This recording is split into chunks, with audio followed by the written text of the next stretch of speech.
Boa tarde, senhores conselheiros. Vamos dar início ao turno vespertino do dia 28 de julho, às 14 horas. Vamos retornar ao item 42 da pauta, que já foi feito no turno anterior, a leitura do relatório, de tal forma que eu não vejo necessidade de refazê-lo. Vou passar a sustentação oral. Só um minuto. Agora vamos lá. Oi, tu tá gravando? Não, é isso que eu ia falar. Eu não tô gravando. Corrido, por favor, comece a gravar. Você quer que eu grave? Lógico. Tem que mudar aqui. Então tá. Tu tá gravando, Walker? Não? Então vamos, doutor Corrido. Olha aí.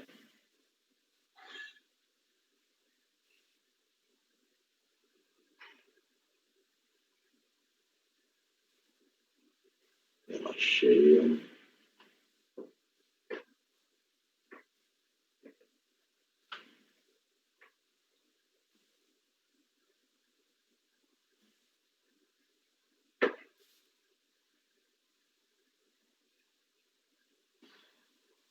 Sumiu. Oi? Deu problema aí? Não, peraí, eu tô tentando achar o... Só um momentinho.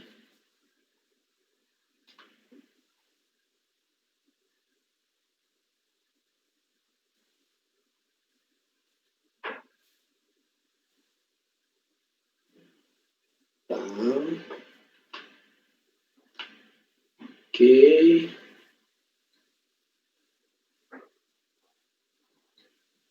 Não esquece de fechar depois o teu áudio quando você começar a gravar. Tá. Iniciou a gravação. Ok, então vamos lá. Então é o item 42 da pauta, a sustentação oral, que o relatório já foi lido no turno vespertino, não, desculpa, matinal, nesse mesmo dia.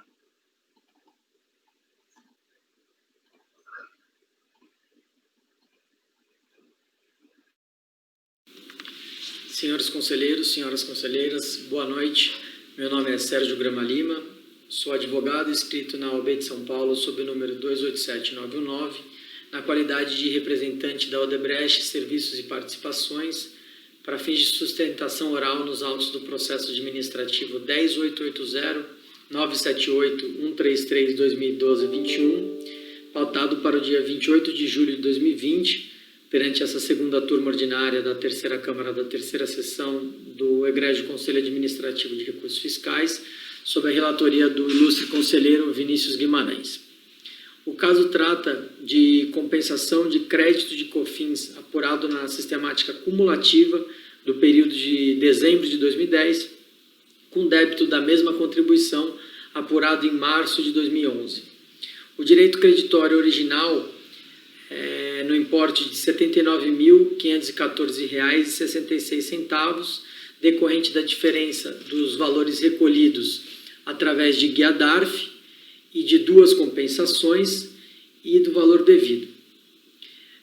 De início eu destaco a superficialidade do trabalho fiscal, pois em nenhum momento a recorrente foi intimada, sequer notificada para comprovação do direito creditório, restando indeferido o crédito através de um despacho decisório eletrônico que simplesmente analisou apenas as obrigações acessórias originais. Após a emissão do despacho, a recorrente, ciente da reapuração da COFINS do período, efetuou a retificação do DACOM e da DCTF para fins de demonstração do crédito, em linha com a orientação do parecer normativo COSIT 2 de 2015. Tanto o DACOM quanto a DCTF constam anexos do processo, as folhas 57, 62 e 102 a 115 dos autos. Com relação à comprovação do direito creditório, desde a apresentação da manifestação de conformidade, que foi julgada improcedente pela DRJ, a recorrente comprovou o crédito através da juntada de memória de cálculo e também de balancetes com a contabilização das receitas de dezembro de 2010, que posteriormente foram consideradas para fins da base tributável de COFINS do período. Então, todo o direito creditório encontra-se devidamente demonstrado, a apuração de COFINS do período encontra-se devidamente demonstrada nos autos, constante das folhas 55, 56 e 63 a 94 do processo. Ainda vale destacar que, quando do julgamento da manifestação de inconformidade, a DRJ mostrou-se reconhecer um fato incontroverso acerca das duas compensações realizadas que posteriormente foram consideradas para fins de recolhimento a maior da COFINS de dezembro de 2010, caracterizando, portanto, a integralidade do direito creditório utilizado. Ainda nesse sentido, eu destaco que esse fato incontroverso, em que é possível afirmar toda a existência do direito creditório e, por outro lado, a contradição do não reconhecimento do crédito pela DRJ, caracteriza um enriquecimento ilícito, haja vista que nos autos está mais do que comprovado o recolhimento a maior, fato esse que deve ser devidamente combatido por esse egrégio conselho, de forma que pedimos, portanto, o provimento do nosso recurso voluntário para fins de reconhecimento do direito creditório e, por conseguinte, a homologação da compensação declarada. São essas as nossas considerações. Agradecemos mais uma vez pela oportunidade. Uma boa noite.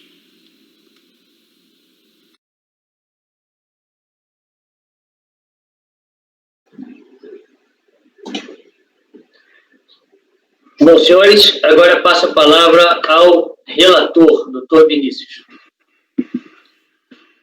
O recurso é tempestivo e preenche os pressupostos e requisitos de admissibilidade para julgamento por esta turma. As questões controversas são essencialmente as seguintes. Em preliminar, a arguição de nulidade do despacho decisório por violação à verdade material, no mérito, a efetiva existência do direito creditório compensado, o reconhecimento do direito creditório pela decisão recorrida e a necessidade de se coibir o enriquecimento ilícito do erário. Preliminar. A recorrente postula pela nulidade do despacho decisório, tendo em vista que o procedimento fiscal teria se mostrado superficial na instrução probatória, deixando de proceder a todas as diligências necessárias para apurar se o crédito invocado teria sido, de fato, integralmente utilizado para a extinção do débito de COFINS do período de dezembro de 2010. Nesse contexto, lembra que a fiscalização deve observar os princípios que regem a administração, entre os quais o da motivação e da legalidade. A desconsideração de direito creditório da recorrente, sem o exame completo de sua documentação contábil e fiscal, fiando-se apenas nas informações constantes dos sistemas eletrônicos da Receita, representaria ofensa à verdade material, fato que implicaria violação à motivação e legalidade do ato administrativo. A recorrente afirma ainda que a própria DRJ reconhece, de forma indireta, a insubsistência do despacho decisório, tendo em vista que teria aprofundado a análise não realizada pela fiscalização, o que evidencia a superficialidade do trabalho fiscal e o desrespeito ao princípio da verdade material. Não enxergo qualquer vício de nulidade na decisão administrativa. O despacho decisório atacado traz motivação clara, inteligível e suficiente para a não homologação da compensação declarada pelo sujeito passivo, enunciando os fundamentos fáticos e normativos que a embasam, de maneira que não apresenta qualquer violação à legalidade, verdade material ou qualquer outro princípio da administração pública. Explico. Compulsão do despacho decisório, a folha 8, observa-se que aquela decisão encontra-se devidamente motivada, trazendo descrição precisa e inteligível dos fundamentos fáticos e jurídicos que levaram à não homologação da compensação então analisada no PDCOMP e tal. O direito creditório indicado na declaração de compensação, decorrente do pagamento efetuado por meio de documento de arrecadação tal, atinente a COFINS do período de apuração 2 de 2010, foi integralmente utilizado para extinção do próprio débito de COFINS daquele mesmo período, declarado em DCTF, não restando saldo creditório para a compensação pleiteada. Observe-se que todos os elementos necessários para o delineamento dos fundamentos que ensejaram a não homologação da compensação estão discriminados no despacho decisório contestado. Número 1, no campo 2 da decisão, há a identificação da compensação objeto do despacho. No campo 3, há toda a fundamentação e enquadramento legal da decisão, tendo sido expressamente enunciado que o direito creditório indicado no PDComp tal, atinente ao DARF no valor tal, recolhido em dezembro de 2011, relativo ao Código de Receita tal, período de apuração tal, foi integralmente utilizado para a quitação. Nesse ponto, a decisão indica claramente qual foi o débito quitado pelo DARF, indicado, tal. Pelo DARF, PDComp, aí tem todas as características. Constata-se, portanto, que está absolutamente clara a razão da não homologação da compensação declarada pelo sujeito passivo. Não vislumbro, desse modo, qualquer vício no despacho decisório. Em tal decisão consta a fundamentação objetiva e inteligível, com descrição precisa dos fatos ocorridos e das normas jurídicas aplicáveis ao caso, não se afigurando qualquer cerceamento de defesa. Sublinhe-se que, em casos como o presente, nos quais a decisão administrativa traz fundamentos claros e suficientes, não há que se falar em ofensa aos princípios do contraditório, ampla defesa, etc. No caso concreto, a partir do despacho decisório do aresto atacado, pôde a recorrente compreender plenamente a razão do indeferimento da compensação declarada, tendo atacado diretamente seus fundamentos. No que tange à alegação de violação à verdade material, entendo que não assiste razão à recorrente. É de se lembrar que a administração pública federal possui sistemas e mecanismos variados para tornar possível a realização de seus objetivos institucionais, sobretudo para levar a cabo as atividades ligadas à arrecadação, fiscalização e cobrança dos tributos federais. Diante de uma realidade intrincada, complexa e bastante demandante do sistema tributário, onde milhares e milhares de declarações de débitos, pedidos de restituição e ressarcimento, declarações de compensação, pagamentos e várias outras situações devem ser processadas e analisadas, torna-se imprescindível a utilização de sistemas inteligentes, hábeis ao cruzamento de informações, verificações de consistências, auditorias, tudo com vistas a tornar viável a atuação da administração tributária. Sem tais sistemas, seria impossível a consecução do papel institucional da administração tributária brasileira. Tendo isso em mente, pode-se dizer que o caso dos autos traz um exemplo bastante singelo de verificação de consistência e análise de compensação. Como visto acima, a recorrente informou a existência de crédito decorrente de recolhimento de DARF ligado ao pagamento de COFINS de 12 de 2010, conforme se observa no PDComp transmitido. Aí eu trago aí uma imagem do PDComp. Tal pagamento foi identificado como visto na análise da Receita. Constatou-se, a partir das informações do sistema de arrecadação, que houve de fato o referido recolhimento, número do pagamento tal. Não obstante, foi também constatado que tal pagamento foi totalmente utilizado para o pagamento do débito de COFINS do mês 12 de 2010. Isso se deu porque o próprio sujeito passivo vinculou o referido pagamento ao débito de COFINS confessado em DCTF. Declaração, vale dizer, plenamente vigente à época da decisão administrativa. Observe-se que a autoridade fiscal nada mais fez do que analisar fatos. Número 1, houve recolhimento por meio de DARF. Número 2, foi confessado em DCTF o débito de COFINS. Número 3, o recolhimento foi integralmente atrelado pelo sujeito passivo ao referido débito.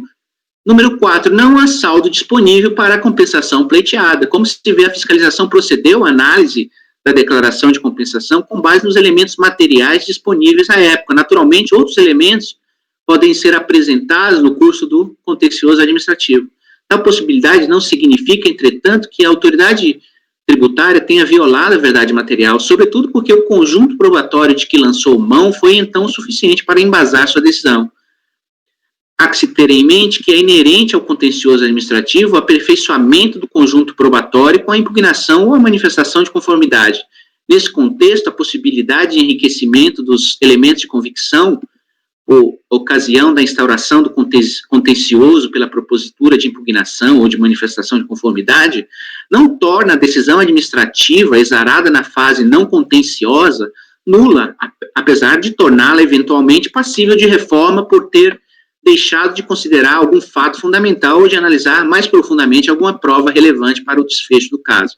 No caso dos autos, ainda que entendêssemos que a decisão administrativa tivesse sido exarada com base em provas superficiais, fato que não ocorreu como visto, uma vez que se valeu dos elementos concretos existentes e suficientes para embasar a decisão, não haveria que se anular o despacho decisório, mas tão somente reformá-lo em face de novas provas de fatos desconstitutivos daqueles assumidos na decisão recorrida.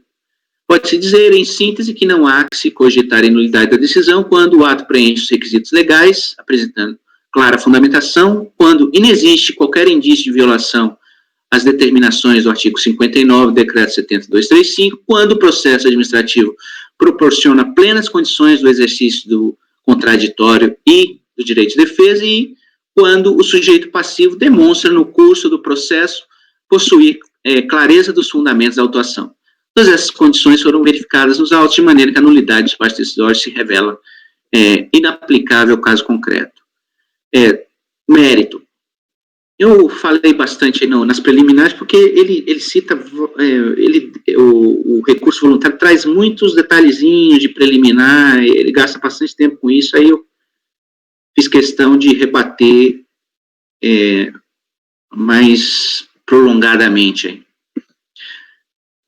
as preliminares. Mérito. No mérito, a recorrente afirma, 1, a efetiva existência do direito creditório, 2, o reconhecimento do direito creditório pela decisão recorrida, e 3, a necessidade de se coibir o enriquecimento ilícito do erário.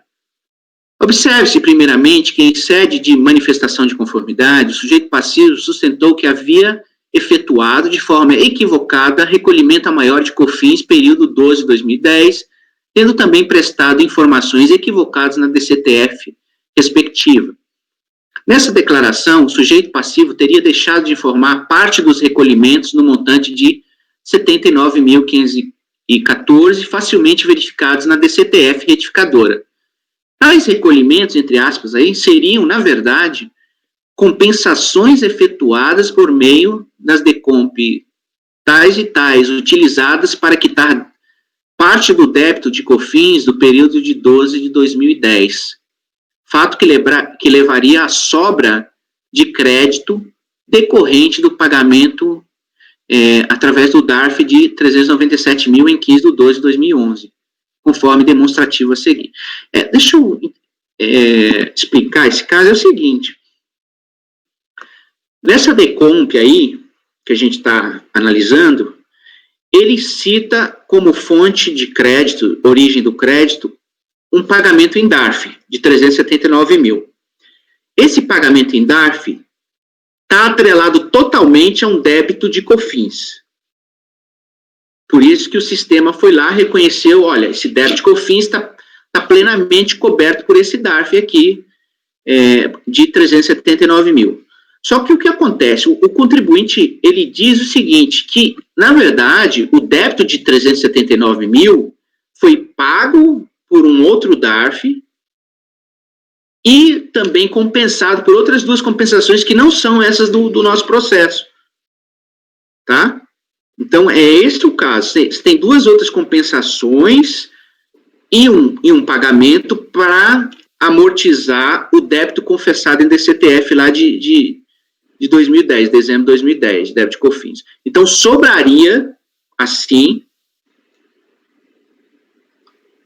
teria um saldo do DARF que ele indicou nesse processo que a gente está analisando para julgar agora. Sobraria na ótica dele.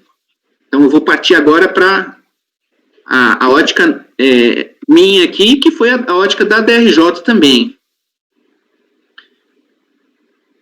Qual página, Vinícius? Agora a página 7. Em sede de recurso, o sujeito passivo reafirma suas alegações. Nesse ponto, a recorrente traz as seguintes explicações. Ele explicou isso tudo em defesa, aí eu vou pular isso aqui. Perfeito. Porque ele explicou na defesa dele. No caso dos autos, toda a controvérsia se resume, aí já estou na página 8 já, se resume a questão de saber se a compensação determinada pela DECOMP, tal, objeto do despacho decisório e da decisão recorrida, deve ser ou não homologada em face do encontro de contas que a caracteriza. Nesse aspecto, há que se recordar que a compensação tributária, no âmbito da administração tributária federal, é declarada e delimitada pelo sujeito passivo mediante a apresentação de PERDECOMP, no qual devem ser indicados os créditos e os débitos que definem a compensação pretendida, teor do artigo 74, parágrafo 1º da Lei 9.430. Como se vê, o encontro de contas que caracteriza a compensação é determinado pela declaração do próprio sujeito passivo, de maneira que a autoridade administrativa e os órgãos julgadores deverão apreciar a regularidade da compensação nos exatos termos fixados pela declaração prestada. Em outras palavras, em sede de verificação e julgamento das compensações declaradas, importa às autoridades fiscais e também aos tribunais administrativos aferir apenas a existência do direito creditório pleiteado nos estritos termos da declaração de compensação. Tendo em mente tais considerações, cabe analisar todo o acervo probatório à luz dos débitos e créditos discriminados na declaração de compensação transmitida pela recorrente. Pois bem, compulsando os elementos de provas juntados ao processo, observa-se que a recorrente não apresentou escrituração contábil fiscal para comprovar suas alegações de que teria havido mero erro nas suas declarações de que o recolhimento efetuado em 15 de 2 de 2011, por meio do DARF de 397 mil, teria parcela disponível para compensação com o débito indicado na DECOMP, as folhas 3 a 7. Neste ponto, observe-se que os balancetes, folhas 64 a 93, apresentados não são suficientes para demonstrar que a compensação declarada se deu nos mesmos moldes sustentados pelo sujeito passivo. Na verdade, não há documentos suficientes e necessários para, número 1, confirmar a veracidade das informações prestadas na DCTF retificadora, transmitida, vale dizer, após a ciência do despacho decisório, tornando-a apta a infirmar a declaração original. Então, não há documentos para isso. Número 2, atestar a devida escrituração contábil do pagamento indevido. Número 3, confirmar que a compensação declarada se deu conforme alega a recorrente. Porque é o seguinte, a recorrente diz o seguinte: não, esse débito que de dezembro de 2010, de COFINS, ele não foi pago por esse DARF aqui, como o sistema da Receita identificou. Ele foi pago por um DARF tal e por 2 compensações. Tá? Então, ele não traz contabilidade para demonstrar esse fato. E para demonstrar, eventualmente, que o PERDECOMP que ele quer que a gente julgue está, na verdade, está equivocado. O débito foi quitado de uma outra forma e a compensação foi feita de uma outra forma. Então, veja-se que, segundo a DCTF retificadora, parte do débito de COFINS de dezembro de 2010 teria sido extinto pelas seguintes compensações. Aí estão as compensações que ele cita que serviram para quitar o débito de COFINS de dezembro de 2010. São compensações em outro processo. Note-se que as 2 compensações foram transmitidas em 29 de 10 de 2012, enquanto que o recolhimento efetuado por meio de DARF se deu em 15 de 2 de 2011.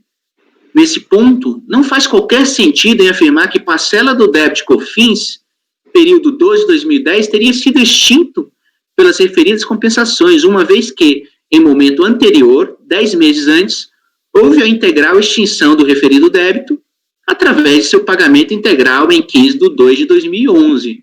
Ora, é inconteste que o pagamento integral extingue o débito tributário. Artigo 156 do CTN. Nessa linha, a autoridade fiscal ou os órgãos de julgamento não podem ressuscitar, por assim dizer, o crédito e débito regularmente consumidos no encontro de contas pelo pagamento, fazendo alocar de ofício supostos créditos de compensações transmitidas meses depois a quitação do débito, fazendo surgir por tal artifício crédito decorrente de pagamento totalmente utilizado meses antes para a extinção de débito confessado. Além disso, importa sublinhar uma vez mais que a recorrente não traz qualquer registro contábil suficiente para demonstrar que o débito e COFINS do período 12 de 2010 foi quitado em parte pelas compensações indicadas na DCTF retificadora. Ademais, não há nos autos elementos que comprovem a escrituração das operações atinentes ao suposto pagamento indevido e a própria compensação em análise. Tal escrituração se mostra fundamental, inclusive, para a aferição da certeza, liquidez e disponibilidade do direito creditório pleiteado. Neste caso, a recorrente poderia ter apresentado o razão da conta COFINS, aquela história toda que eu falo aqui de como que ela poderia provar, né, apresentando o COFINS a compensar, a COFINS a recolher, mostrando todos os lançamentos que deveriam ter sido feitos. Sublinhe-se que, em caso de que o direito creditório pleiteado decorre de reconhecimento de equívoco em informações prestadas em declarações e demonstrativos, tais como DACOM, PERDECOMP e DCTF, o mínimo que se espera é que aquele que alega erro demonstre com a escrituração contábil fiscal e seus documentos de suporte quais as informações que são corretas. Deixa eu ver se tem mais alguma coisa aqui. Então, eu transcrevo parte da decisão recorrida, constata-se claramente que a decisão recorrida mantém o despacho decisório, sustentando essencialmente que o recolhimento... outra coisa que ele diz é que a decisão recorrida reconhece o direito creditório da recorrente. E aí eu falo que não assiste razão. Aí vejamos os fundamentos consignados no aresto recorrido. Aí eu transcrevo a decisão recorrida e aí depois eu resumo. Examinando os fundamentos acima transcritos, constata-se claramente que a decisão recorrida mantém o despacho decisório, sustentando essencialmente que o recolhimento indicado no PERDECOM, objeto do presente processo, foi integralmente utilizado para a extinção do débito de COFINS do período de 12 de 2010, não remanescendo qualquer saldo creditório para compensação pretendida. Com relação às compensações realizadas em 29/10/2012, a decisão recorrida não reconhece que tenham servido para a extinção do débito de COFINS de 12 de 2010, uma vez que referido débito foi integralmente extinto pelo recolhimento realizado em 15/12/2010. Veja-se que o colegiado resume-se a assinalar que há um arcabouço normativo que estabelece trâmites e procedimentos próprios para cuidar de eventual cancelamento ou retificação daquelas declarações de compensação, eximindo-se de fazer qualquer análise da existência e legitimidade dos créditos indicados no PERDECOMP tal e no PERDECOMP tal, totalmente estranhos à lide. São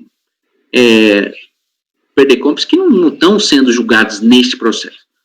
Assinale-se nesse contexto que mesmo que a recorrente tivesse provado que possui créditos decorrentes das DECOMPs acima referidas, tal fato não implicaria sua compensação com o débito específico apontado na declaração de compensação em análise nesse processo, não apenas porque não se comprovou a compensação alegada por meio da apresentação dos registros contábeis do respectivo encontro de contas, mas ainda porque o crédito indicado no PERDECOMP analisado nesse processo decorre de pagamento indevido vinculado ao DARF e à folha 96, e não de outras PERDECOMPs. Ressalte-se, ademais, que o simples reconhecimento de que o débito informado nos PERDECOMP já teria sido extinto por pagamento não significa reconhecer que os créditos indicados naquelas DECOMP são existentes, disponíveis, líquidos e certos. Negar a existência de um débito não significa afirmar a existência de um crédito. No caso dos autos, nenhuma afirmação foi feita pelo colegiado de primeira instância acerca da procedência ou improcedência daqueles créditos, uma vez que, como já exposto, não fazem parte da presente lide.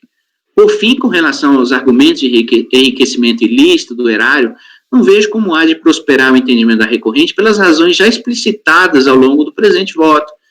Diversamente do que defende a recorrente, o colegiado de primeira instância não reconheceu que a recorrente tenha realizado o pagamento em duplicidade do débito de COFINS de dezembro de 2010. Como exposto, os valores recolhidos por meio de DAF em 15/2/2010 foram integralmente utilizados para a extinção de débito de COFINS do período de dezembro de 2010, quanto a eventuais e supostos créditos informados nos predecompistais, eventual improcedência de débitos nelas informado e de eventual improcedência de débito nelas informado, há procedimento e trâmites próprios estranhos à análise do predecompistal, objeto do despacho decisório, da decisão recorrida e do presente processo. Diante do exposto, voto por rejeitar as preliminares e negar provimento. Tá. Na verdade, a preliminar. Rejeita as preliminares e negar provimento. Tem uma só. São preliminares de nulidade, ele fala de várias coisinhas aí, pode considerar como uma só, com vários argumentos, ou com várias.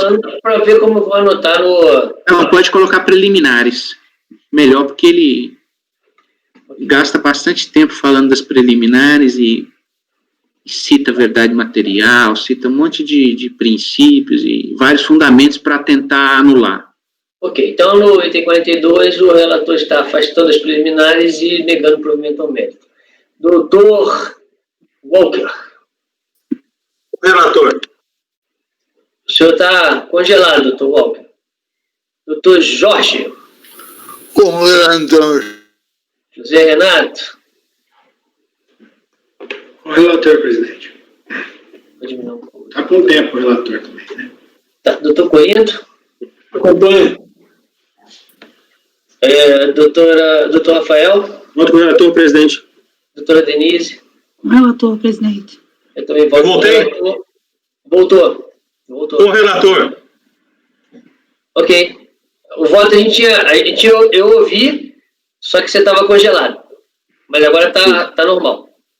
Então, no item 42, agora os membros colegiados, unanimidade de votos, em rejeitar as preliminares arguídas, no mérito também por unanimidade, e negar provimento ao recurso, temos o voto do relator. Ok. Passemos agora ao item 42 da pauta de relatoria da doutora Denise, empresa Berkamp. Servirá de paradigma para vários outros processos. 43. Desculpa, 43. Está com a palavra, doutora Denise. Sim. Trata-se o presente processo de pedido de ressarcimento, o qual foi indeferido por falta de crédito de IPI no período, conforme despacho decisório do presente processo. O referido despacho decisório acatou a informação fiscal que consta dos autos, sendo que, à vista das informações e documentos apresentados pelo sujeito passivo, bem como os documentos obtidos através do sistema da Receita Federal do Brasil e arquivos de notas fiscais eletrônicas obtidos através do SPID, elaborou a representação fiscal, onde conclui como indevidos os créditos de IPI pleiteados pela interessada. Tempestivamente, a interessada apresentou manifestação de inconformidade, deduzindo em sua defesa, em síntese, os seguintes argumentos: de que não precisa de qualquer autorização do contribuinte de fato, uma vez que o crédito objeto do procedimento em comento é escritural e ainda sequer foi repassado ao consumidor, destinatário das mercadorias. Eis que as notas fiscais de saída, bem como o livro de apuração, é possível constatar que não há destaque do IPI. Que a decisão proferida no mandado de segurança número tal lhe é favorável e encontra em fase de julgamento do recurso do Tribunal Regional Federal da Terceira Região, que não precisa aguardar a mencionada decisão definitiva na medida judicial para tomar qualquer providência, vez que o recurso apresentado pela Fazenda Nacional não possui efeito suspensivo. Que o seu direito de crédito decorrente do princípio constitucional da não cumulatividade do IPI, que o despacho decisório é nulo, pois praticado ao arrepio da lei e fora de sintonia com a realidade dos fatos. Que houve erro de direito no despacho decisório por entender que o crédito não homologou, repercutiu em contribuinte de fato inaplicabilidade do artigo 166 do CPM. Que a natureza do médico no mérito expressamente proíbe o fisco de tomar qualquer medida no sentido de exigir o crédito tributário, não se vislumbrando, por esse motivo, o indeferimento do pedido de ressarcimento, não homologação da compensação, tampouco em prazo para manifestação de inconformidade.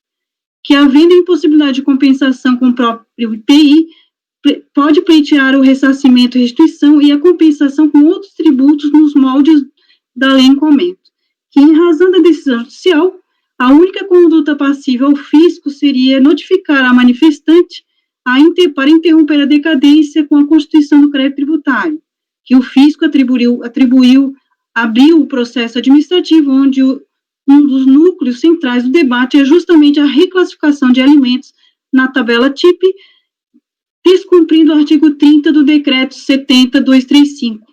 Ao final, pede que seja analisadas as nulidades apontadas nas alíneas A e B da sua manifestação de inconformidade, na hipótese de não acatamento de seus argumentos, que seja determinada a suspensão da exigibilidade dos valores cobrados em atenção à decisão judicial do mandado de segurança número tal. A lide foi decidida pela segunda turma de Ribeirão Preto, que decidiu que é vedado o ressarcimento à pessoa jurídica com processo judicial em que a decisão definitiva não a ser proferida pelo Poder Judiciário possa alterar o valor do ressarcimento solicitado, e que é vedada a compensação nesses casos por conta do artigo 170A do CTN. E resignada, a contribuinte apresentou no prazo legal o recurso voluntário, reprisando os argumentos já colecionados na peça impugnatória. Em petição juntada aos autos, folhas 158 e 162, informa a recorrente que o mandado de segurança transitou em julgado na data do dia 23/3 de 2017. Afirma que, considerando o reconhecimento judicial já transitado em julgado acerca da ilegalidade e inconstitucionalidade da exigência dos valores a título de IPI, a correta classificação dos produtos e, por consequência lógica, a manutenção do direito ao crédito, reitera-se o pedido de procedência do recurso apresentado. Bom, considerando que o recurso preenche esse é o relatório, senhor presidente. Pode passar o voto. Considerando que o recurso preenche os requisitos de admissibilidade dele, tomo conhecimento. Verso os autos sobre PERDICOM, em relação ao qual foi instaurado um procedimento de fiscalização para verificar a regularidade dos créditos de IPI. No curso do procedimento, constatou-se que os produtos industrializados pelo sujeito passivo, rações para cães e gatos, encontram-se classificados no Código 2309-1000 da tabela de incidência do IPI, na TIP, cuja alíquota é de 10%. Assim, tendo em vista a saída do produto do estabelecimento industrial com emissão de nota fiscal e sem o lançamento do IPI, a autoridade fiscal procedeu com a reconstituição da escrita fiscal do sujeito passivo, que resultou em saldos devedores de IPI em todo o período fiscalizado, os quais foram lançados para constituir o crédito tributário através do competente auto de infração para evitar a decadência sem a aplicação da multa de ofício. Contudo, considerou-se indevido os créditos de IPI pleiteados pela interessada. A limitação da controvérsia aqui posta é muito simples e não merece maiores digressões. Conforme se observa dos autos, a contribuinte, ao longo do processo administrativo, discutiu seu direito de requerer a restituição, compensação de créditos acumulados de IPI com débitos decorrentes de outros tributos federais com base no artigo 11 da Lei 9.779, de 99. Tal pedido foi realizado em 26/1 de 2012, com base em uma decisão judicial proferida nos autos do mandado de segurança número tal, e que naquela oportunidade ainda estava pendente de trânsito julgado. A recorrente obteve liminar e decisão favorável que concedeu a segurança pleiteada, assim como reconheceu que as rações para cães e gatos produzidas pela impertante em embalagens até 10 quilos foram classificadas na TIP no Código 2309-90-10, cuja alíquota é 0. Relativo aos produtos acondicionados em embalagem superior a 10 quilos, reconheceu o produto como não tributado pelo IPI. A decisão que não homologou a compensação declarada pela recorrente fez com o fundamento de que os créditos estariam, na data da compensação, ainda em discussão judicial, ou seja, segundo a DRJ, a compensação não foi homologada porque ainda não ocorreu o trânsito julgado da ação na qual discutia-se a existência dos créditos utilizados, o que ofenderia o artigo 179A do CTN. Considerando que o ajuizamento da medida judicial se deu após a entrada em vigor da disposição da lei em tela, é de se concluir que que a limitação imposta, ao contrário do pleiteado pela recorrente, se aplica ao procedimento de compensação, bem como aos créditos objetos da discussão levada ao judiciário. Ou seja, de fato, antes do trânsito julgado da ação judicial, os créditos delas oriundos não poderiam ser utilizados em procedimento administrativo de compensação. Todavia, a recorrente não observou tal disposição, procedendo com a compensação em sua escrita contábil. Importa em observar ainda que não houve decisão do judicial favorável à não aplicação do artigo 170-A, no caso em análise.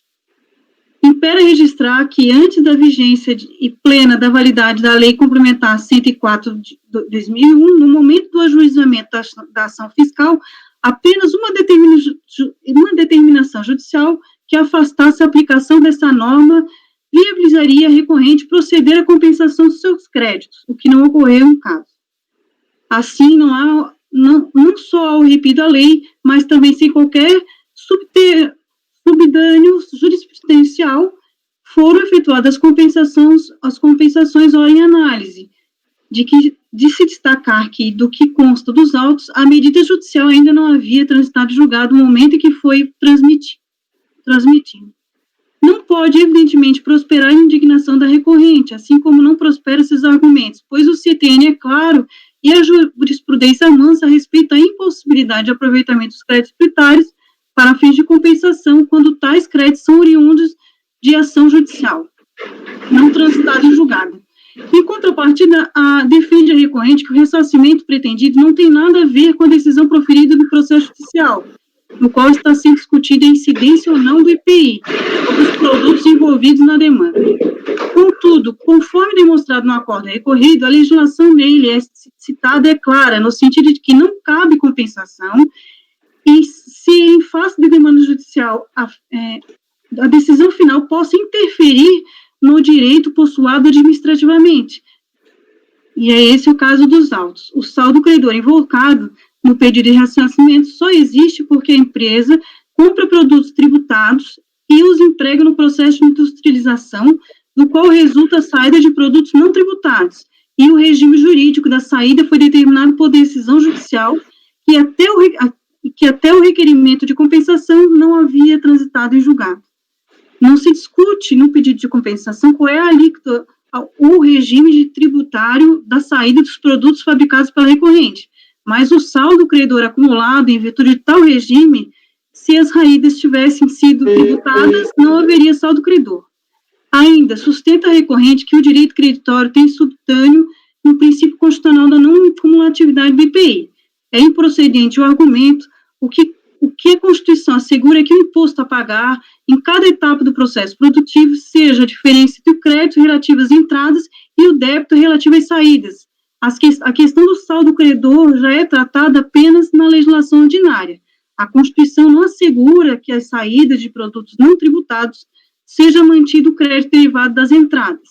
Essa manutenção do crédito deriva da legislação ordinária. Não é, pois, um princípio constitucional. Contrariando ao afirmado na petição do recurso, a Lei 9.779 não limitou a regular não cumulatividade, ou deu-lhe maior amplitude, como sustenta a recorrente, mas instituiu um benefício em prol de determinados produtos. E é essa orientação dada pelo STF no julgamento do recurso extraordinário 562.980, que naquela oportunidade restou decidido que o disposto na Lei 9.779 só se aplicava após a sua vigência, evitando que não se trata de um direito constitucionalmente assegurado, mas de um regime tributário instituído pela legislação ordinária do imposto. Assim sendo, o artigo 11 institui um verdadeiro benefício fiscal ao autorizar os saldos credores acumulados, que não sejam absorvidos ou apurados no normal do IPI. E aqui o destaco da legislação que seja decorrente, que será considerada não declarada, que seja decorrente de decisão judicial não transitada em julgado. Aqui eu cito o artigo 20 da Instrução Normativa número 600 de 2005 da mesma forma. Portanto, cabe à autoridade competente da Delegacia de Jurisdição declarar se a compensação requerida preenche ou não os requisitos legais. O argumento seguinte da recorrente, segundo o qual não cabia indeferimento em face do mandado de segurança, se contradiz com o anterior. A relação como sustenta a própria recorrente é por inferência ao crédito acumulado, porque o judiciário assegurou à empresa a realização de operações sem débito de IPI. Todavia, as normas que regem o princípio constitucional da não cumulatividade, os créditos derivados da entrada destinam-se à compensação de débitos do imposto gerados pelas saídas respectivas. Tanto a manutenção do crédito como a possibilidade de usar o respectivo saldo não compensado na escrituração fiscais decorrem de normas excepcionais inseridas no contexto da renúncia fiscal e podem perfeitamente submeter os requisitos da legislação que institui. Aqui ele tratou da reclassificação dos produtos, eu aqui afastei essa alegação, que não é isso que está sendo discutido nos autos. Após o protocolo do recurso voluntário, a recorrente junta as folhas tais, informando que o mandado de segurança transitou em julgado na data do dia 23/3/2017. Afirma que, considerando o reconhecimento judicial já transitado em julgado acerca da ilegalidade e inconstitucionalidade da exigência do valor da IPI, a título de IPI, a correta classificação dos produtos por consequência lógica, a manutenção do direito do crédito, reiterando o pedido de procedência do recurso apresentado.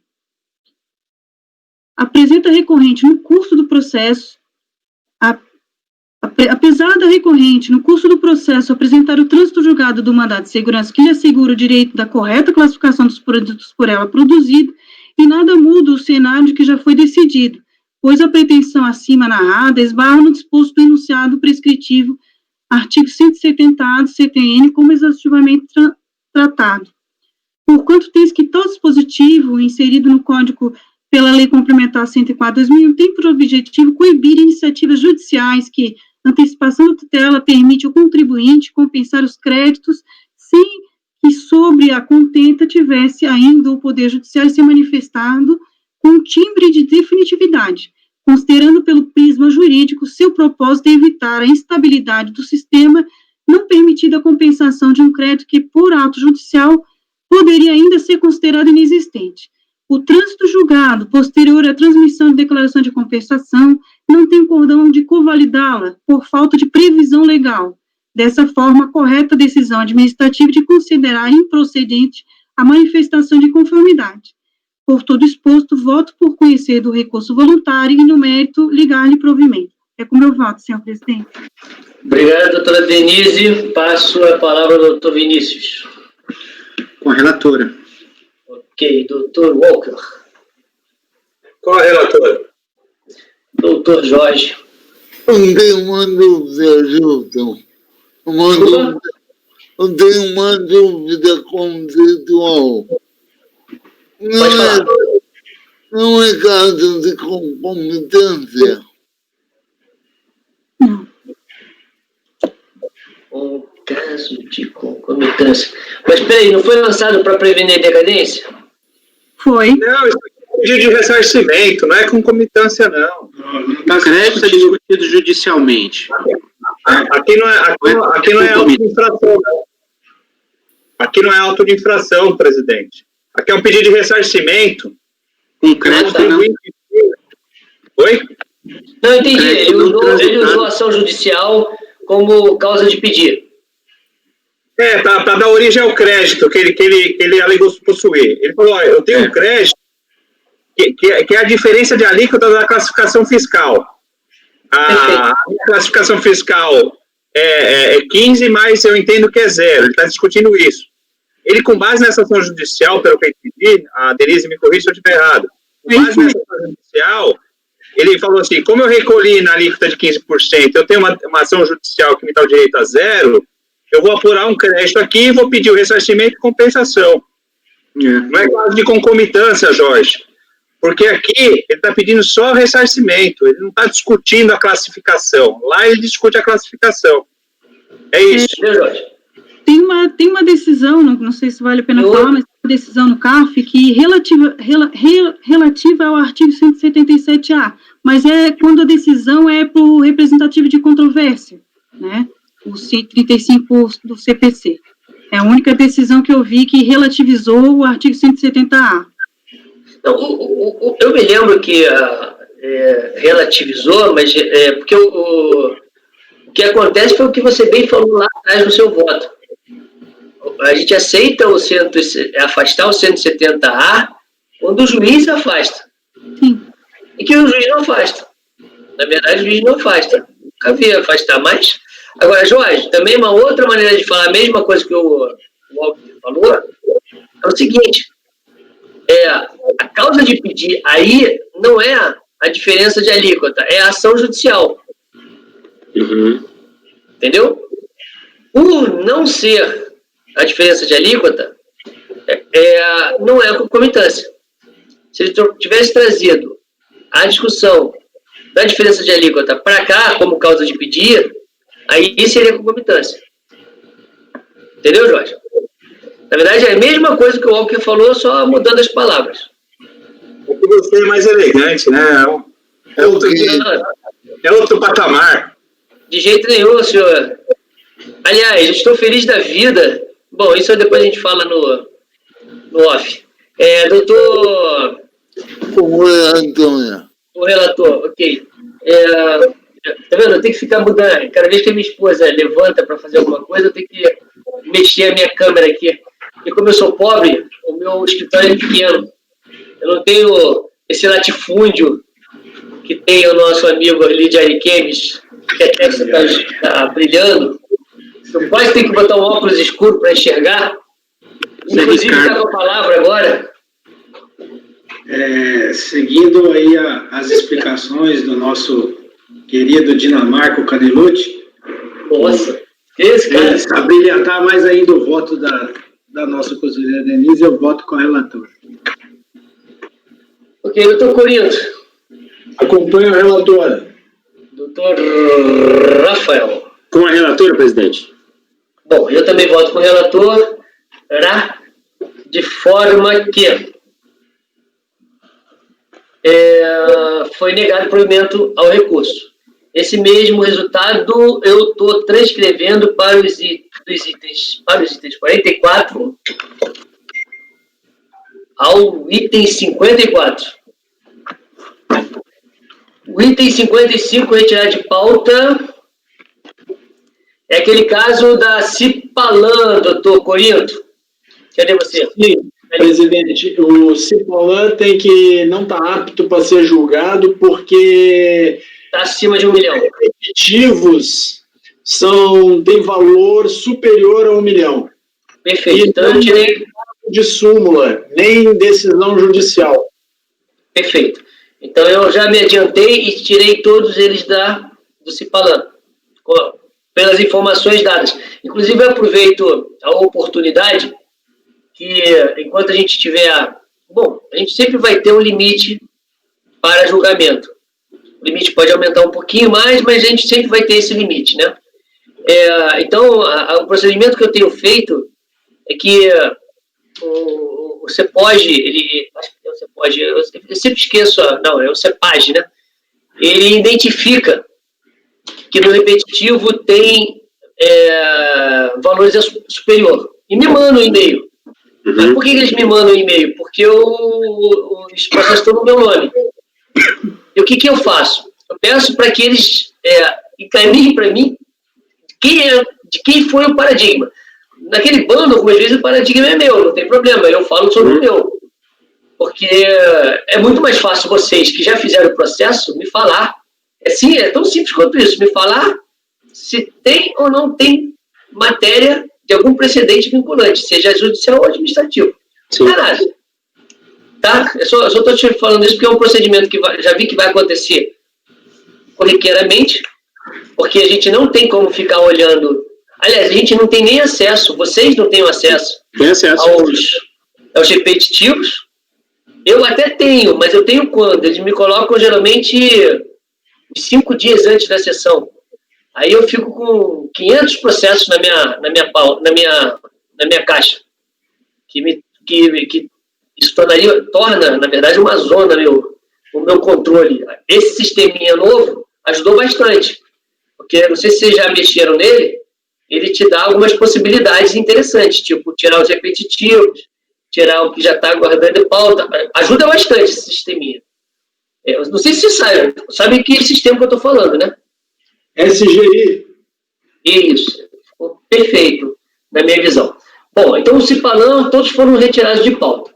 O próximo processo é de relatoria do Dr. Jorge, Companhia de Tecidos Norte de Minas, Coteminas.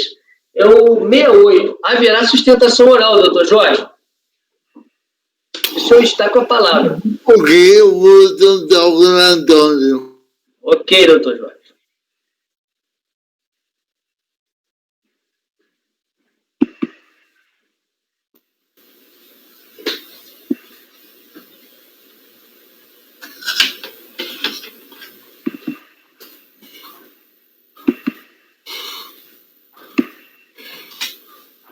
Processo 10.670.000577/2006-86. Companhia de Tecidos Norte de Minas, embargos. Relatório. A embargante sustenta que o acórdão padece de omissão à medida que deixou de se manifestar sobre fato superveniente trazido nas petições protocoladas nas folhas citadas, noticiando que créditos tributários vinculados aos processos de final 74 e de final 19 estariam extintos por decisão judicial transitada em julgado, na qual a compensação teria sido reconhecida, relativamente aos períodos de julho, agosto e setembro de 2001. A petição protocolada em 4 de junho de 2014 informa ter obtido decisão judicial transitada em julgado na ação aleatória de débito fiscal, na qual teriam sido reconhecida a extinção dos débitos de PIS referentes ao período de julho, agosto e setembro de 2001. Ao final, a embargante pediu a reforma da decisão de primeira instância ou, se necessário, a baixa dos autos em diligência para a juntada da decisão judicial e da certidão de trânsito em julgado, juntando sentença, acórdão e a certidão de trânsito em julgado. Por sua vez, a outra petição 369, protocolada em 20 de novembro de 2019,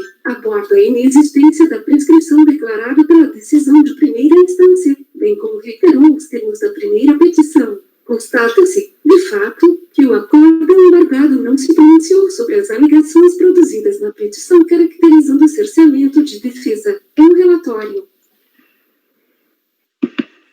Ok, senhor relator. Vou agora passar para a sustentação oral. Só um minutinho. Aqui a gente tem um...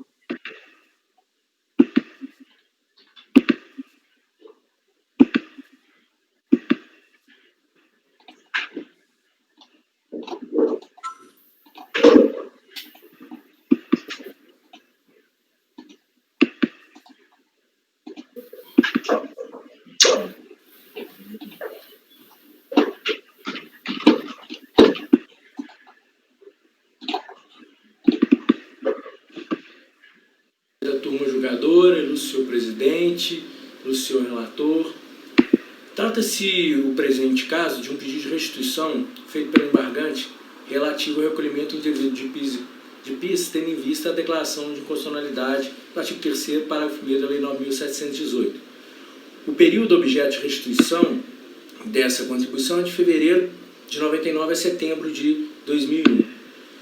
Após a interposição de recurso voluntário, essa colenda turma acolheu parcialmente esse recurso, declarando a impossibilidade de prescrição do período de 99 ao ano 2000. Entretanto, em relação ao PIS recolhidos nas competências de julho, agosto e setembro de 91, entendeu essa colenda turma que tais valores não poderiam ser restituídos, já vista a indeferimento de compensações pleiteadas pelo embargante por meio dos PTAs 11.618.002.704.2001.74 e 11.618.002.705.2001.19. Entretanto, nesse ponto, o recurso deveria ter sido provido e aí reside a omissão objeto de questionamento por meio dos embargos declaratórios com efeitos infringentes opostos pelo embargante. É que, posteriormente à interposição de recurso voluntário, a embargante protocolou decisão judicial transitada em julgado nos autos da ação anulatória de número 2009-82-000-001-199, dígito 0, na qual restaram cancelados os valores objeto de autuação por meio dos PTAs supracitados. Essa referida decisão transitou em julgado em 2013 e, como já destacado, foi devidamente anexada aos autos por meio de petição posterior à interposição de recurso voluntário. Entretanto, em relação a essa informação, no julgamento desse recurso, essa coluna da turma não se debruçou, razão pela qual o recurso foi parcialmente acolhido, como dito anteriormente.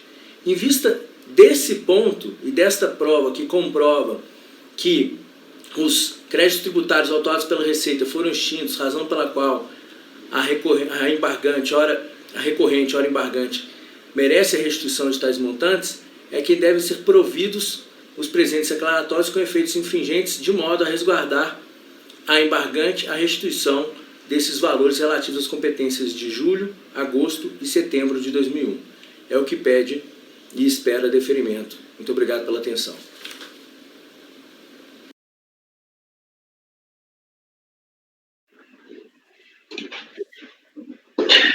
Doutor Jorge, relator, por favor, com a palavra. Ok. Companhia de Tecidos Norte de Minas, embargos, voto, da admissibilidade do recurso. Entende-se que o recurso é admissível. 2 do cabimento. O recurso é tempestivo. 3. Na omissão. O acordo encabeça a omissão na medida que deixou de se manifestar sobre fatos proveniente trazido nas petições protocoladas, noticiando que créditos tributários vinculados aos processos de final 74 e de final 19 estariam extintos por decisão judicial transitada em julgado, na qual a compensação teria sido reconhecida, relativamente aos períodos de julho, agosto e setembro de 2001. 4. Do deferimento. Trata-se de pedido de restituição de valores indevidamente recolhidos a título de PIS entre fevereiro de 1999 e setembro de 2001, em virtude de reconhecimento pelo STF de inconstitucionalidade do alargamento da base de cálculo da contribuição. O despacho decisório indicou, preliminarmente, que não analisaria os créditos relacionados aos períodos compreendidos entre fevereiro de 1999 e dezembro de 2000. Uma vez que se encontraria prescrito o direito da requerente de requerer restituições eventualmente cabíveis nesses períodos, a Delegacia da Receita Federal de Montes Claros, por meio do despacho decisório, não reconheceu o direito creditório pleiteado sob o argumento de que 1. Teria sido verificada a prescrição do direito de apresentação do pedido em relação à parte dos períodos até dezembro de 2000. E 2. Em relação aos períodos não alcançados pela prescrição, julho, agosto e setembro de 2001, a hora recorrente, na verdade, possui saldo devedor de PIS. O acórdão de recurso voluntário reverteu o entendimento quanto aos períodos compreendidos entre fevereiro de 1999 e dezembro de 2000, reconhecendo que o pedido de restituição não se encontrava prescrito, mas manteve o entendimento quanto aos meses de julho, agosto e setembro de 2001, se que a embargante possui saldo devedor de PIS. Tópico. No fato superveniente trazido nas petições protocoladas, a decisão da DRJ de Montes Claros no julgamento da manifestação de conformidade da hora recorrente, ratificou o entendimento do despacho decisório emitido pela fiscalização, que considerou que, com relação aos períodos considerados não prescritos, meses de julho, agosto e setembro de 2001, a embargante possui saldo devedor de PIS. Isso porque a embargante, visando a extinção dos débitos de PIS por ela inicialmente apurados, havia realizado compensações controladas por meio dos processos listados. Porém, só o primeiro foi homologado, restando saldo devedor em relação aos demais em virtude de cláusulas de insumos do crédito presumido. Após o trâmite dos 2 processos administrativos, restou reconhecido o direito a créditos equivalentes a R$ 515.336 respectivamente. Ou seja, não foram totalmente homologadas as compensações dos débitos vinculados ao crédito pleiteado, gerando as diferenças constantes no presente caso. Não concordando com as decisões daqueles processos administrativos, a hora corrente ingressou com ação anulatória de débito fiscal visando o cancelamento dos débitos de PIS cobrados em decorrência. Em 31 de março de 2009 foi proferida a decisão deferindo o pedido de antecipação de tutela, visando a suspensão da exigibilidade dos créditos tributários que vinham sendo exigidos. E em 17 de julho de 2009 foi proferida da sentença determinando a desconstituição dos débitos consubstanciados nos referidos processos. Porém, a decisão ora recorrida considerou que os débitos de PIS constantes dos processos administrativos estavam apenas com a exigibilidade suspensa e que não havia ocorrido a extinção dos mesmos. Uma vez que a sentença proferida nos autos da ação anulatória de débito fiscal ainda não havia transitado em julgado. Pois bem, interposta apelação pela Fazenda Nacional, a qual foi julgada parcialmente procedente apenas para reduzir a condenação em honorários advocatícios. Quanto ao mérito, foi emitida a sentença judicial que determinou a desconstituição dos débitos referentes ao processo 74 e 19. O referido acórdão confirmou a nulidade do crédito exigido pela fiscalização naqueles processos administrativos e transitou no julgado em 27 de maio de 2013.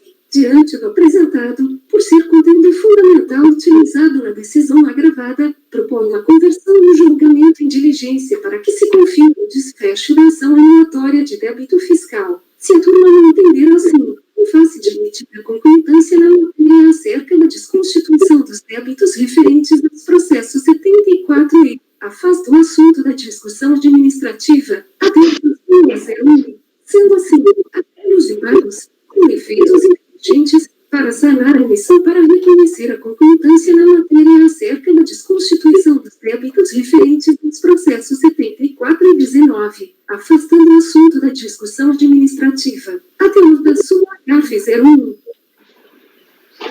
Ok.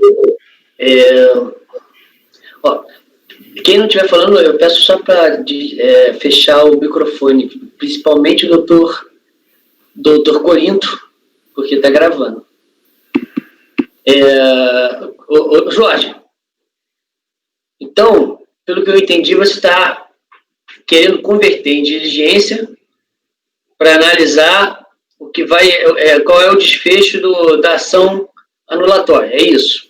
Correto. Esse é o teu primeiro, então a primeira coisa que a gente vai votar aqui é a questão da conversão em diligência. Tá? Caso não seja convertido, a gente vai para o voto, que aí o relator vai ter que dar o voto. Doutor Vinícius, como o senhor vota?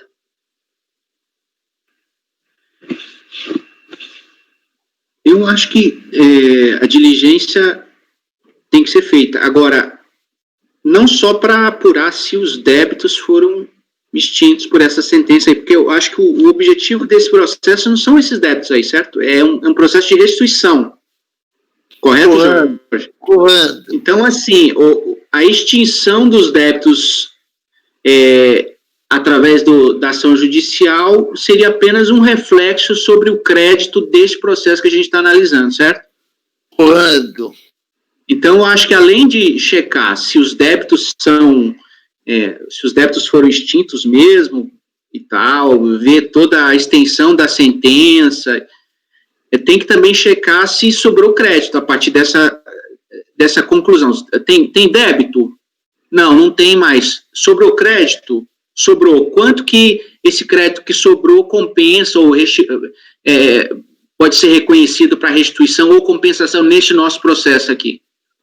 Então, a diligência é um pouco mais ampla do que só para reconhecer ou não, ou para identificar ou não se os débitos foram realmente extintos pela decisão judicial.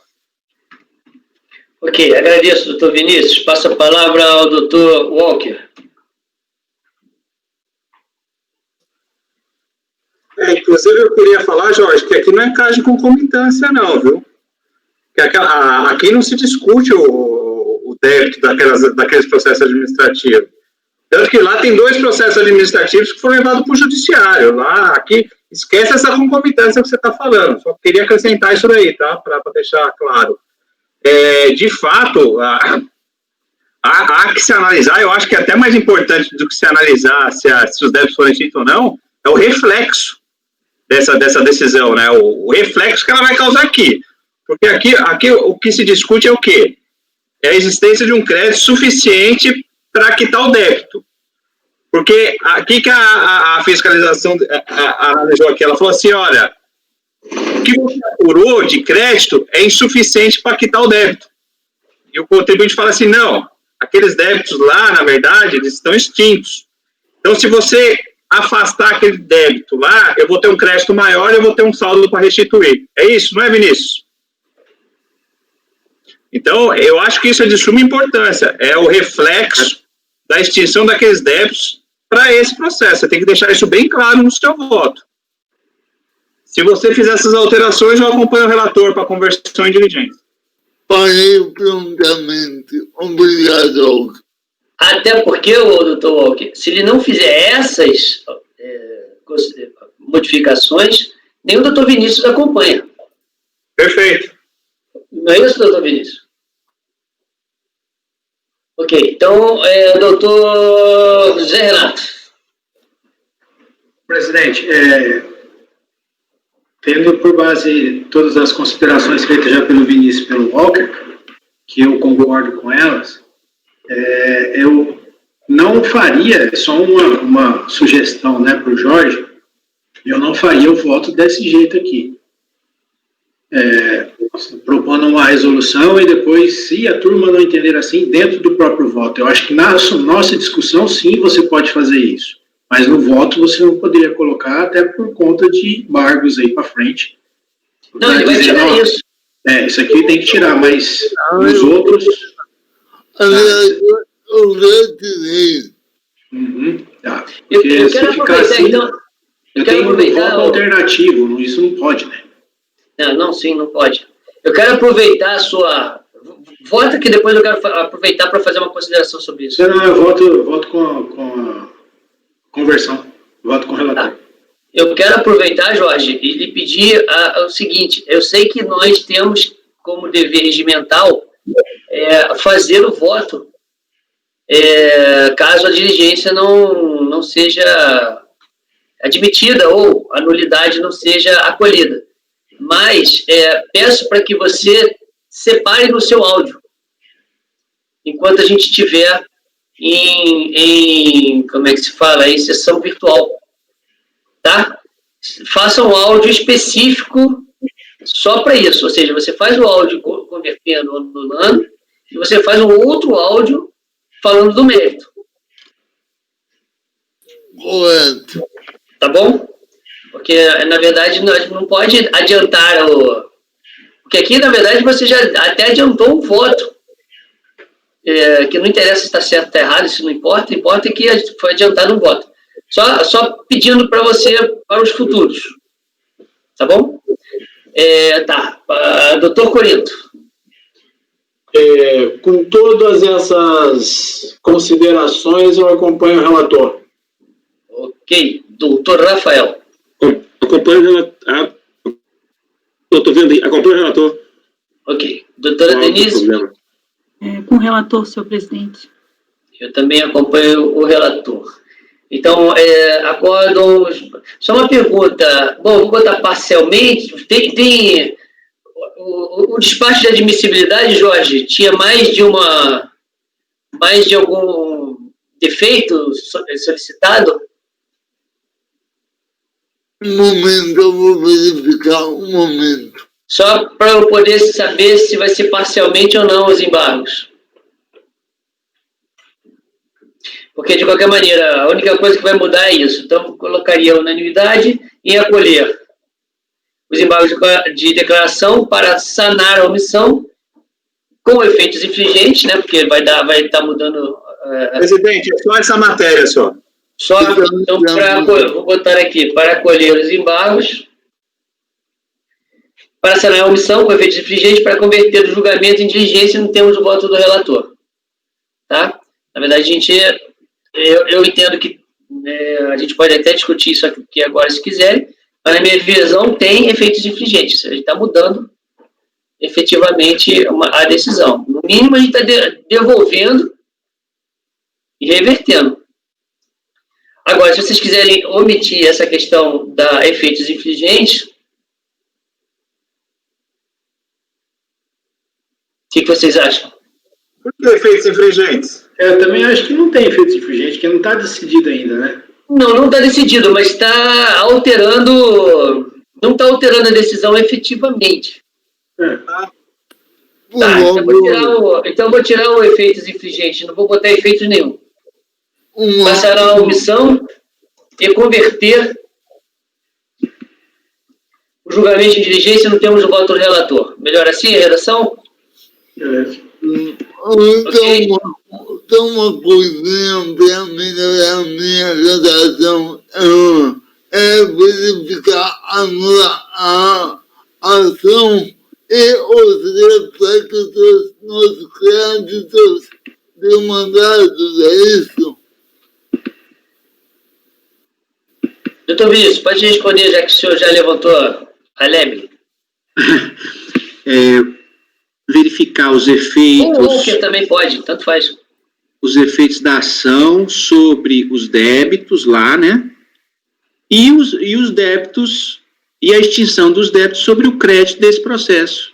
Basicamente isso. Agora, não sei como você vai dizer isso aí. Ok, tá tranquilo, já peguei, obrigado. Porque a tua intenção é apurar o crédito desse processo, mas o crédito deste processo depende do afastamento dos débitos dos outros dois processos. Que vão depender da ação anulatória. Isso. Então é um reflexo da ação anulatória neste processo. Isso. Basta isso. Eu acho que até isso... Agora, eu acho melhor explicar, Vinícius, porque eu tive nós tivemos uma reunião dos grandes contribuintes do Rio de Janeiro, no qual houve altas reclamações de diligências. Eu até falei que na nossa turma a gente tem minimizado o máximo as diligências. Mas, e eles reclamam da gente não usar a diligência. Eu particularmente falei que na nossa turma isso não existe. Na verdade, a gente julga de acordo com a diligência. Então, se a gente deixar bem claro o que a gente quer, fica bem melhor. E vamos afastar críticas da Receita ao CARF. Eu acho, então, bastante razoável. Porque eu acho que seria suficiente falar quais são os reflexos daquela ação anulatória nesse processo. Para mim, isso é óbvio. Mas a gente tem que entender que nem todo mundo pode ser que entenda o que a gente está querendo. Né? Ô, Jorge, você pode fazer assim, ó. Número 1, Jorge. Os reflexos da ação judicial número tal sobre os processos administrativos tais e tais, que são aqueles outros dois lá que... Certo? Número 2. Os efeitos...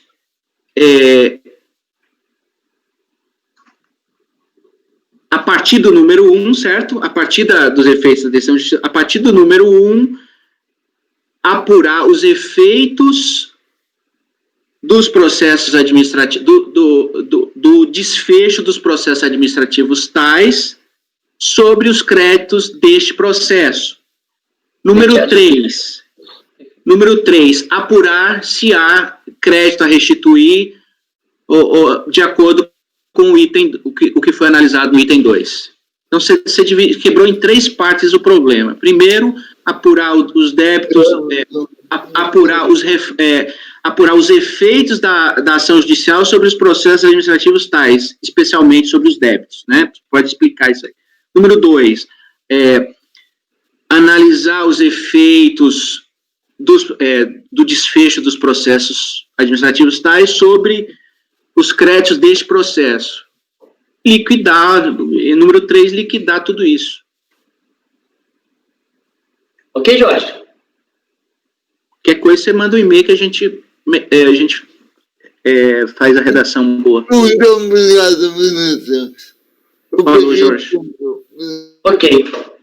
Então, passemos para o próximo item da pauta, item 69, de relatoria da doutora Denise, recorrente indústria têxtil Belmar. Doutora Denise, a senhora está com a palavra. Presidente, esses processos, todos eles são iguais, se diferenciando dos períodos só. Então, eu vou tratar do 2009-64, que é o primeiro, 69. Ok, está com a palavra, doutora. em análise no processo em litígio, decorre de despacho decisório emitido eletronicamente, a seguir discriminado, para a utilização do saldo credor do IPI apurado no segundo trimestre de 2003, com fulcro no artigo 11 da Lei 9.779, de 99. Da análise eletrônica, resultou o indeferimento do direito creditório e a não homologação da DECOMP, fundamentando-se o ato decisório nos seguintes termos: o valor do crédito reconhecido foi inferior ao solicitado utilizado em razão dos seguintes motivos: constatação de utilização integral ou parcial na escrita fiscal do saldo credor passível de ressarcimento em períodos subsequentes ao trimestre de referência, até a data da apresentação do PER-DECOMP.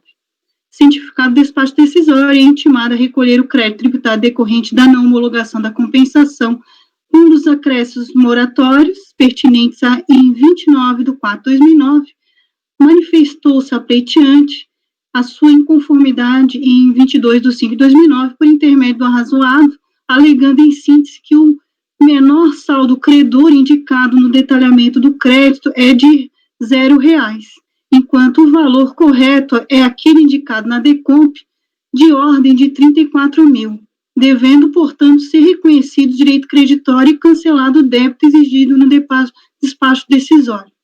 A lide foi decidida pela terceira turma em Juiz de Fora, que, por unanimidade de votos, concluiu por indeferir a solicitação contida na manifestação para ratificar o despacho decisório que indeferiu o direito creditório e não homologou as compensações.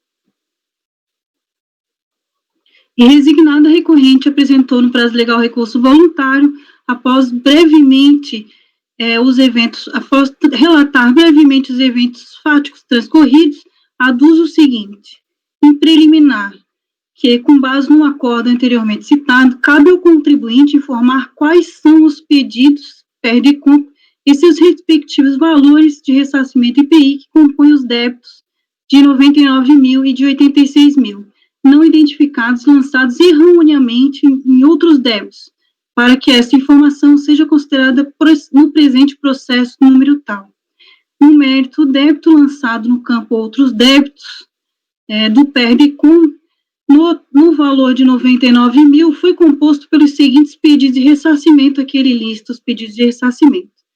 O débito lançado no campo outros débitos do PER número tal, no valor de 86 mil, foi composto pelos seguintes pedidos de ressarcimento. Aqui ele relaciona os pedidos de ressarcimento. Entendendo que os débitos citados foram, de fato, lançados em um campo indevido na declaração de ressarcimento, porém, isso não cancela os créditos de IPI existentes na escrita fiscal do contribuinte, que foram apurados de acordo com a legislação vigente e, portanto, devem ser considerados como créditos passivos de ressarcimento.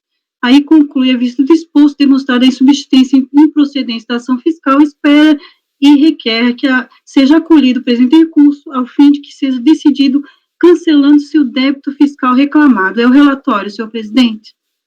Ok, doutora, pode passar o voto. O recurso preenche os requisitos e dele tome conhecimento. E não havendo preliminares, passa a análise do litígio. Na verdade, eu tenho que só incluir aqui, porque isso que ele tratou em preliminar não é preliminar, né? Só vou colocar aqui uma frasezinha só informando isso. Diante da singela argumentação contida na manifestação de conformidade, a relatora do acordo recorrido debruçou-se sobre a contabilidade e o histórico de pedidos de ressarcimento ressarcimentos da contribuinte, para fazer uma explicação completa e minuciosa sobre os equívocos cometidos na apuração do saldo credor passivo de ressarcimento.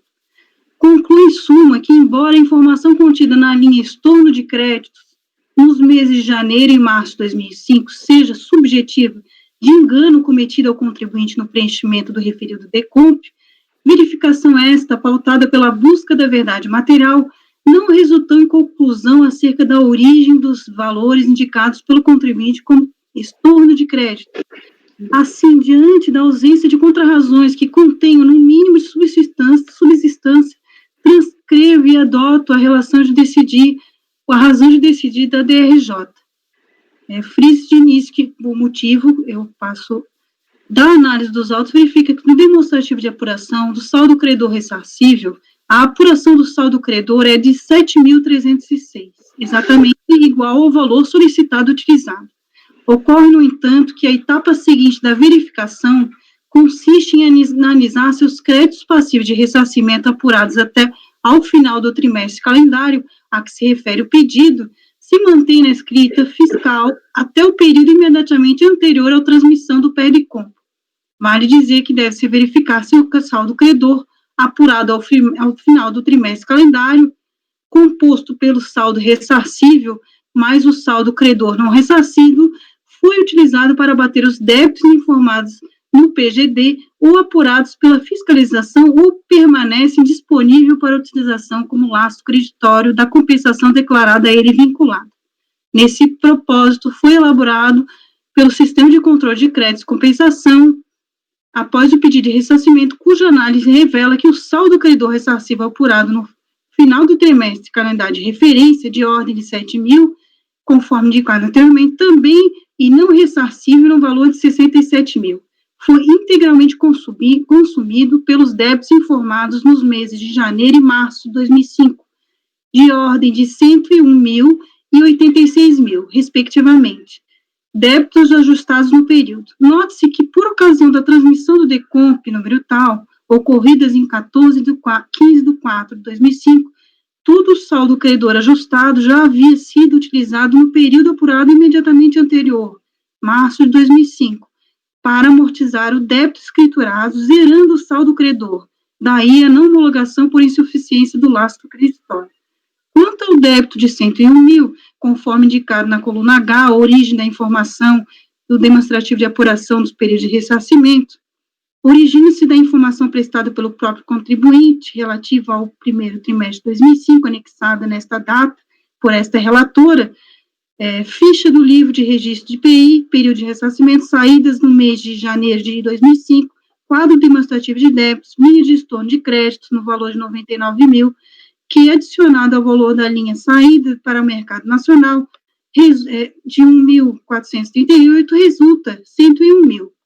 O débito informado de 86.000, conforme indicado na coluna H, a origem da informação dos demonstrativos de apuração, origina-se da informação prestada pelo contribuinte na DECOMP, número tal, ficha do livro de apuração de IPI no período de ressarcimento, saídas no mês de março de 2005, quadro de demonstrativos do débito da linha estorno de crédito, no valor de 86.000. Cabe aqui perquirir acerca desses componentes lançados na linha estorno de créditos nos meses de janeiro e março de 2005. Embora a informação em tal campo seja sugestiva de engano cometido pelo contribuinte no preenchimento da DECOMP, ao pretender informar o estorno de ressarcimento relativos a trimestres de apuração anteriores, já utilizados em compensação em data anterior ao pedido da transmissão do DECOMP, trimestre objeto da presente análise, verifica dos sistemas de controle promovida por esta relatora, pautando-se pela busca da verdade material, não resultou em conclusão acerca da origem dos valores indicados pelo contribuinte como estorno de créditos. Registra-se que em nenhuma combinação dos valores decorrentes das DECOMPs relativos aos trimestres de apuração anteriores resulta as quantias de 99.000 e 86.000 indicados na linha estorno de créditos do RIP-PGD.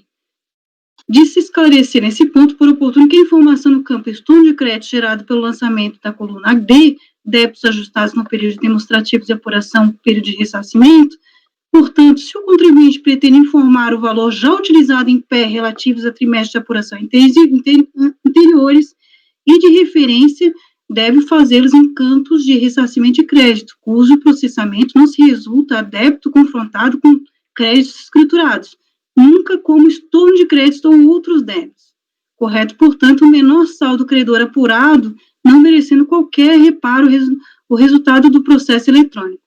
CD indício de preenchimento equivocado do campo estorno de crédito não foi confirmado pela análise dos sistemas de controle, nem apontado e comprovado ou demonstrado pelo contribuinte na manifestação de conformidade, compete ao reclamante somente a ele transcrever os elementos que demonstrem e comprovem quando lhe foi oportunizado recorrer na fase processual seguinte o recurso voluntário ao CARF, se assim lhe convier. É incontroverso que a autoridade competente na unidade de origem buscou-se nas informações constantes nos sistemas da Receita Federal, prestadas pelo próprio contribuinte, ou seja, aquelas que também constantes dos documentos que fez anexar quanto ao pedido de manifestação, que resultou na conclusão de que o crédito não saldo o credor passivo de ressarcimento em períodos subsequentes ao segundo trimestre de 2003, razão pela qual não homologou a compensação declarada no PER. Por não ter provado o fato constitutivo do seu direito alegado, deve-se também, com fundamento no artigo 170 do CTN, ratificar nos exatos termos da decisão recorrida a conclusão contida no despacho decisório emitido em 20 de 4 de 2009. Ressaltando por oportuno que a recorrente, mais uma vez, deixou transcorrer a oportunidade de produzir provas que sustentassem suas alegações, na medida em que, tanto no processo administrativo fiscal como no processo civil, o ônus de provar a veracidade do que se afirma o interessado é do interessado, conforme o artigo 36 da Lei 9.774, de 99, igual aos termos do 7373 do CPC. De igual forma, eu juntei uma jurisprudência com efeito, a demonstração da certeza e liquidez do direito creditório invocado não basta que a recorrente apresente o pedido de compensação e alegações. Faz-se necessário que as alegações da recorrente sejam embasadas em escrituração contábil e documento hábil e idôneo e que lastreie no momento adequado, apesar da prevalência do princípio da verdade material no âmbito do processo administrativo. As alegações da recorrente deveriam ser acompanhadas dos elementos que pudessem considerar como indícios de prova de créditos alegados e necessários para que o julgador possa aferir a pertinência dos argumentos apresentados, o que não se verifica no caso em tela. Aliás, o princípio da verdade material não supre a necessidade da comprovação das alegações, nem inverte o ônus da prova, apenas viabiliza a liberdade do julgador em analisar outros meios que comprovem os fatos. No caso, sob análise, não há elementos, ou não há esses outros meios, pois não há provas bastante. Dessa forma, complementando o que já foi esclarecido anteriormente, apesar de advertido pela decisão recorrida que a contribuinte deveria trazer os elementos que demonstrem o comprovado, quanto lhe for oportunizado recorrer na fase processal seguinte, o recurso voluntário ao CARF, se assim lhe convier, nada trouxe aos autos que comprovasse a existência do direito creditório, de modo que mantém-se seus exatos termos a decisão recorrida, que julgou improcedente a manifestação de inconformidade e não reconheceu o direito creditório. Ante o exposto, voto por negar provimento ao recurso voluntário. É como eu voto, presidente. Obrigado, doutora Denise. Passo a palavra ao doutor Vinícius. Estou com a relatora, viu? Denise, é só uma dúvida. Tem saldo credor de períodos anteriores. Uma das alegações é essa, certo? Tá sem o áudio, Denise. Está desligado. Tá ligado, deixa eu dar uma olhada. No recurso... O recurso, ele não diz isso, ele diz que só houve um erro.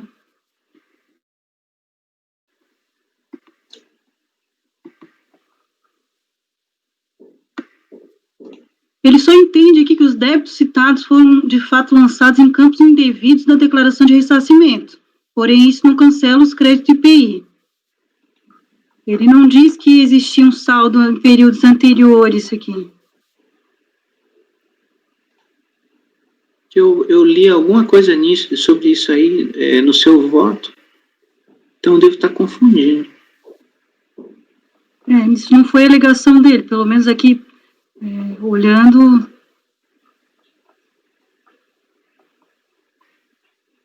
Eu não sei onde é que tu...